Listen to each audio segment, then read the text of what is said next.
Hi everyone, नमस्कार। मेरा नाम डॉक्टर प्रियंका शर्मा है और मैं कंसल्टेंट गायनेकोलॉजी और obstetrics in gynaecology Fortis hospital Mohali से हूँ। आज का जो मेरा विषय है is the introduction of our sub speciality that is regenerative and aesthetic gynaecology at our centre.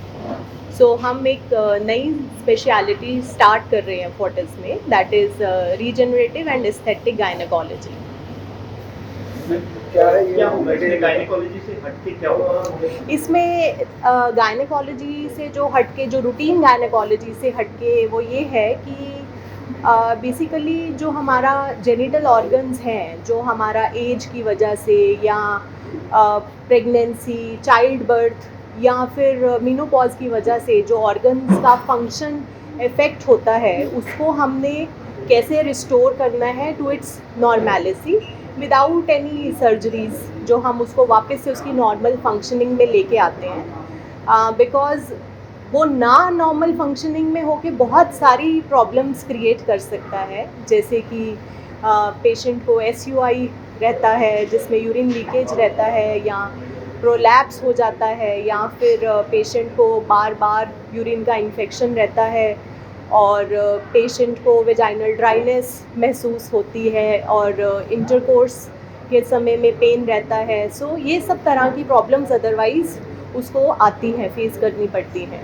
UTI तो एक नॉर्मलिटी है जिसको मेडिसिनली क्योर किया जा सकता है। हाँ, यस, UTI 50% 50 to 55% केसेस में once in a life time रहता है फीमेल को, जिसको मेडिकली क्योर भी किया जा सकता है। पर बार बार UTI होने का कोई कारण तो है, ऐसा तो नहीं है कि हमेशा उसको इन्फेक्शन है, और इन्फेक्शन है तो क्यों हो रहा है, उस इन्फेक्शन का कारण जानना ज़रूरी है। दैट इज़ कि न्यूअर स्टडीज़ ने अभी फाइंड आउट किया है कि इतना वेजाइनल लैक्सिटी आ जाती है चाइल्ड बर्थ के बाद में, या फिर प्रेगनेंसी वेट गेन के बाद में, कि that vagina becomes prone for more again and again repeated infection, जिसकी वजह से UTI बार बार होता है। ऐसा नहीं है कि फीमेल्स को अंदर कुछ बैक्टीरिया ऐसे रह जाते हैं जो मेल्स के अंदर नहीं रहते, and then it causes again and again infections. वो दूसरे हॉस्पिटल से कैसे क्योंकि बहुत सारे और भी हैं जो दावा करते हैं हम जी, जो टेक्नोलॉजी अभी हमारे पास में है that is the most recent and सबसे एडवांस है, बिकॉज एज सच हमारी टेक्नोलॉजीज़ में अपग्रेडेशंस होती रहती हैं डे बाय डे हमारे मेडिकल फील्ड में। अभी जो हमारे पास है, इसमें पेशेंट को ना तो किसी प्रकार की कोई एडमिशन चाहिए, ना ही उसको अपनी जॉब से ऑफ लेना है, and it's just quick 10 minutes में उसका ट्रीटमेंट सेशन हो जाता है। येस, पेशेंट को मल्टीपल ट्रीटमेंट सेशंस 3 to 4 चाहिए, but quickly he patient can recover from these conditions. UTI के अलावा जो आपने बताई है स्टोरेज कंडीशन है कुछ, इन्हें क्या इन पेशेंट करना पड़ता है क्योर या आउट पेशेंट भी आप असेसमेंट करते हैं? This is basically outpatient OPD procedures ही हैं, कि पेशेंट को इसके लिए एडमिशन की रिक्वायरमेंट नहीं है। पेशेंट ने आना है, अपना ट्रीटमेंट करवाना है और चले जाना है। उसके लिए उसको ना तो कोई छुट्टी अलग से लेने की ज़रूरत है, ना ही उसको कोई बहुत सारे टेस्ट करवाने की ज़रूरत है, ना ही उसको कोई बहुत सारी मेडिकेशंस हमने देनी है, ना ही हमने किसी प्रकार का एनेस्थीसिया देना है, एंड इट इज़ 100% पेनलेस। कोई पेन नहीं। बढ़ना भी एक बहुत एबनॉर्मलिटी है, भी बहुत कॉमन फाइंडिंग है आजकल। इसका लाइफस्टाइल चेंज से भी कुछ होगा शायद? यस, डाइट इफेक्ट करती है यूरिक एसिड का उसमें, but then uric acid production का इन सब प्रॉब्लम से लेना देना नहीं है, दो फीमेल जेनिटल ऑर्गन्स को जो इफेक्ट कर रही है। सर मैं इसके अलावा जो मेनोपॉज है, Yes. Cause of worry, yes, उस केस में थोड़े से स्विंग ऑफ मूड्स, यस, ऐसी चीज़ें देखने में मिलती हैं कि एबनॉर्मल सा बिहेवियर हो जाता है Yes. उसका। उस केस में आप क्या सजेस्ट करेंगे? menopause does not affect mentally, emotionally, but it also affects physically as well. menopause के दौरान में सिम्टम्स ये जैसे कि वेजोमोटर सिम्टम्स जिसको हम कहते हैं, पैल्पिटेशंस होना, धड़कन का बढ़ना, स्वेटिंग हो जाना, गर्मी लगना, मूड इरिटेबिलिटी, ये सब हार्मोनल लॉस की वजह से रहता है। But menopause is something natural, it has to come.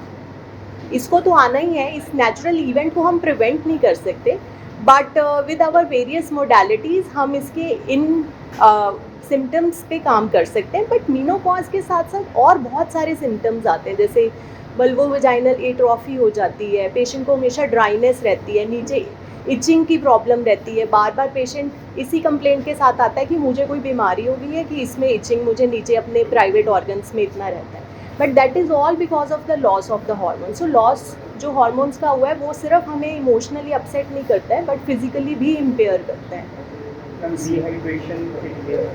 Dehydration cause करता है कुछ इस केस में, क्योंकि आजकल डिहाइड्रेशन के केसेस बढ़ रहे हैं. मेनोपॉज का एज सच डिहाइड्रेशन से लेना देना नहीं है, बट यस यूटीआई को Mental मोर health प्रोन कर activity. नहीं यूटीआई को प्रोन कर देता है डिहाइड्रेशन. जैसे patient becomes more prone for UTI, urinary tract infections. उसके लिए आप सजेस्ट कर दीजिए, कुछ कोई क्योर तो बताना पड़ेगा. Yes, so patient should take at least 3 to 4 liters of water daily. और अपना जो वेजाइनल एरिया है उसके लिए कोई स्पेशल क्रीम्स या ऑइंटमेंट्स या सोप्स यूज़ करने की ज़रूरत नहीं है. You just clean it with clean water and dab dab dab it, इसको ड्राई करना है. That is it. लूज़ आप अंडरवेयर्स अपने पहन सकते हैं रात के टाइम सोने में.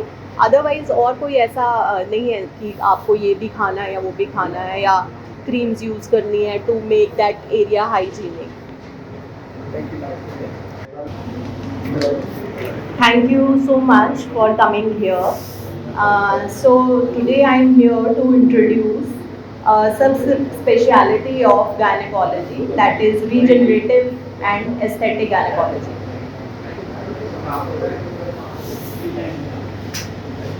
So इसका क्या मतलब है?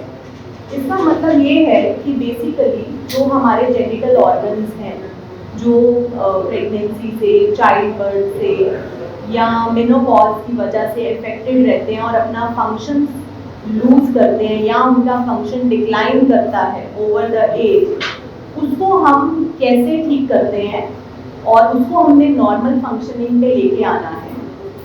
तो basically we are not transplanting anything, we are not cutting out anything, we are just maintaining the normality of that organ. And how do we do that? We do that by biostimulating. हमने अपने ही body के जो nature की तरफ से gifted हमारे procedures अंदर हैं, हमारे सिस्टम्स, उन्हीं को ही स्ट्रेंथन अप करना है, उन्हीं को ही एडवांसमेंट देना है.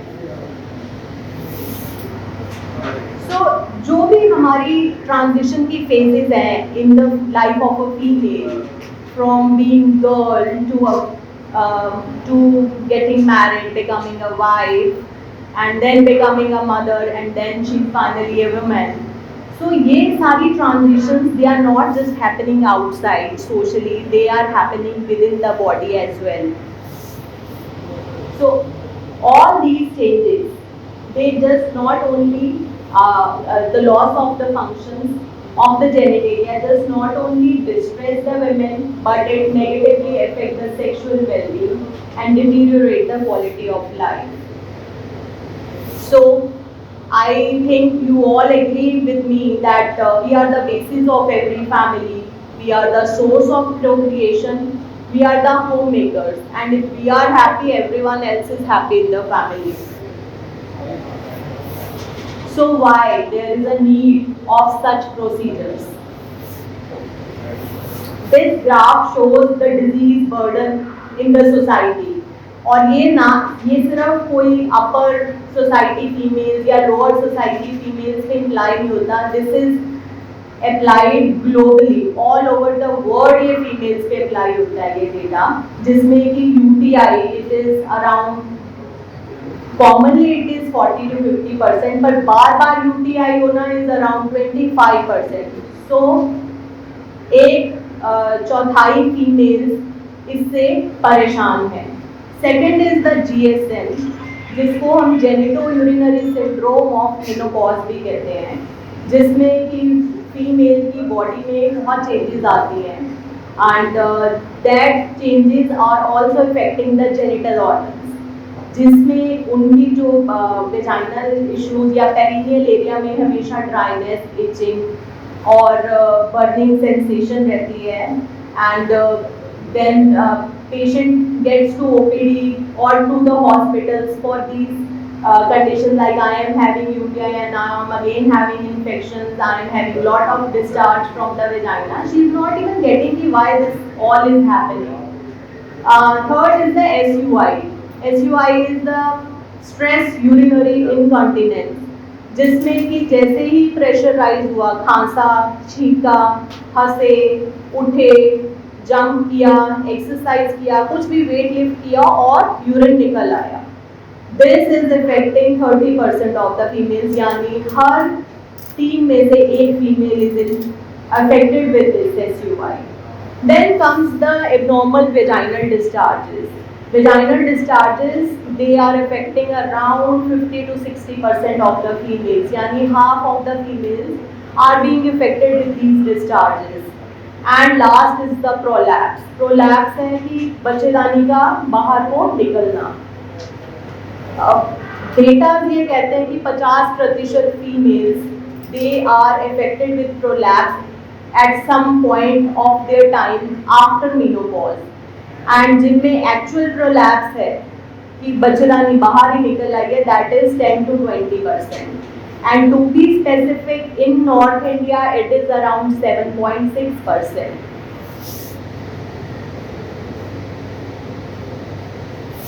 So dyspareunia is a part of this, that is called painful intercourse, that is affecting 10 to 28% of the females, जिनकी वजह से उनकी अपनी married life is affected, then social life is affected, infertility आ रही है.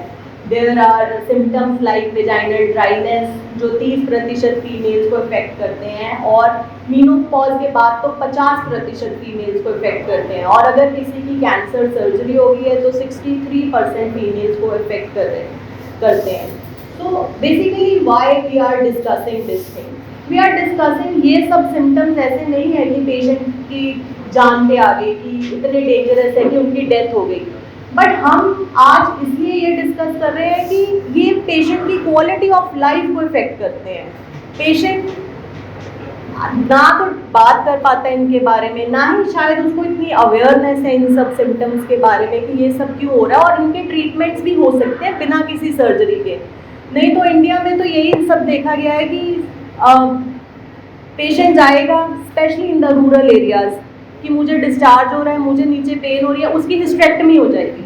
मोस्टली यही होता है रूरल इंडिया में कि उसकी हिस्टेक्टमी होगी. क्यों? क्योंकि उसको डिस्चार्ज हो रहा था या उसको पेन हो रहा था. But now we have got so many new treatments, we are technologically so much advance right now कि हम बिना किसी चीज़ के भी इनका ट्रीटमेंट दे सकते हैं.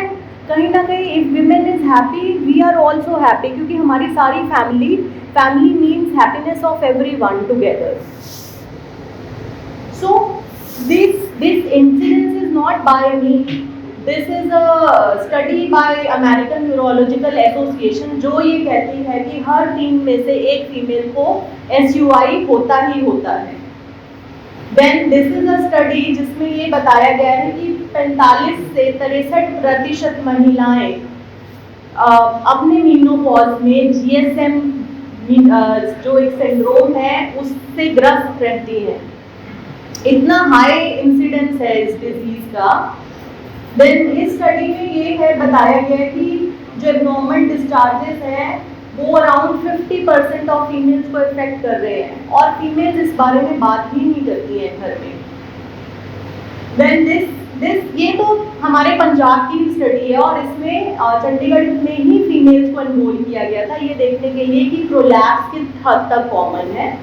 और इस स्टडी में ये बताया गया है कि 50% महिलाएं अपने मीनोपॉज के दौरान प्रोलैप्स किसी न किसी डिग्री का फेस करती हैं, और 33% उसका रीज़न यही रहता है कि उन्होंने कभी अपनी पहले से हेल्थ को मेंटेन ही नहीं किया था. सो मोटा मोटा क्या कॉजेज हैं इस सब के? प्रेगनेंसी, जिसमें कि नॉर्मल साइज यूट्रस का इज जस्ट 1 एग, जितना एक अंडा है, और कहाँ उसमें एक इतना बड़ा बच्चा, ऑन एन एवरेज 2.5 किलो का बच्चा with a placenta with the uterus muscle around 7 to 8 kg, weight लेके वो सारा time 9 months they are moving around. इतना प्रेशर एब्डोमेन पे कि वो सब वेजाइनल एरिया में प्रेशर रहेगा, जेनिटल एरियाज में, and that make patient predispose for such conditions later on. Then is the child birth. Vagina की अपनी apertures they are small and then a 10 centimeter head of the baby is coming through vagina and actually stretching the muscles and tearing the fibers away. The hormonal like menopause loss of hormones also affect vaginal muscles, vaginal tissue and even weight issues. बहुत ज़्यादा weight put on होना is not beneficial for the females. Lifestyle में now smoking is a part of women culture now. Smoking की वजह से बार बार खांसी आना, जिसकी वजह से अगेन इतना प्रेशर होना कि सारा वेजाइना जेनिटल एरियाज पे उसका प्रेशर रहता है and then patient get a tendency for prolapse, for SUI, for everything. So how can we prevent it? Prevention में वेट मैनेजमेंट हम बता सकते हैं पेशेंट को कि स्टार्टिंग से इतना अवेयरनेस दो कि अपना वेट गेन मत होने दो एक लिमिट के बाद में, and we should not go for smoking. Diet इस तरह की लो कि कॉन्स्टिपेशन ना रहे, full of fibres and exercises, moderate intensity exercises करनी है सो दैट कि हमारे मसल्स हमेशा एक्टिव रहे, टोन्ड अप रहे. So what we are offering now, we are offering vaginal rejuvenation procedures, जिसमें हम वेजाइना को वापस से रिजुविनेट करते हैं ताकि वो अपने नॉर्मल स्ट्रेंथ को गेन कर सके. So one of them we have is the laser technology. We have diode laser 1470. So it is very simple procedure. It is quick, as I was telling you कि सिर्फ 10 minute में session complete हो जाता है. हमें कोई anaesthesia patient को नहीं देना है, कोई पोस्ट ऑफ रिकवरी नहीं है, कोई रेस्ट टाइम नहीं है और 3 to 4 on an average sessions patients को रहते हैं. So not me only is recommending, but we have got studies जिसमें ये बताया गया है कि कैसे SUI लेज़र थेरेपी SUI को बहुत ही अच्छे से ट्रीट कर रही है. Second is the study, and these are like PubMed की स्टडीज हैं, these are not like local studies, these are PubMed studies जिसमें ये बताया गया है कि GSM में कितना इफेक्टिव है laser therapy and how it is actually benefiting the patient in terms of their quality of life. And this is the gold standard. We always say कि कुछ भी है अगर है तो वो tissue diagnosis है, and tissue biopsies after laser जब patients की ली गई तो उसमें actual में changes देखे गए, उनके collagen were actually rebuilt and there was a healthy tissue की findings उसमें देखी गई थी. Other जो वेजाइनल रिजुविनेशन के हमारे पास प्रोसीजर्स हैं, दैट आर PRP. हम पेशेंट के सेल्फ ब्लड को लेके ही उसके वेजाइना में इंस्टिल करते हैं. This is also minimally invasive and इसमें भी हम नेचुरल प्रोडक्ट्स ही यूज़ कर रहे हैं. Then collagen is also a part of the natural body. So we are basically bio stimulating, यानी हम अपने ही मैकेनिज्म को बॉडी के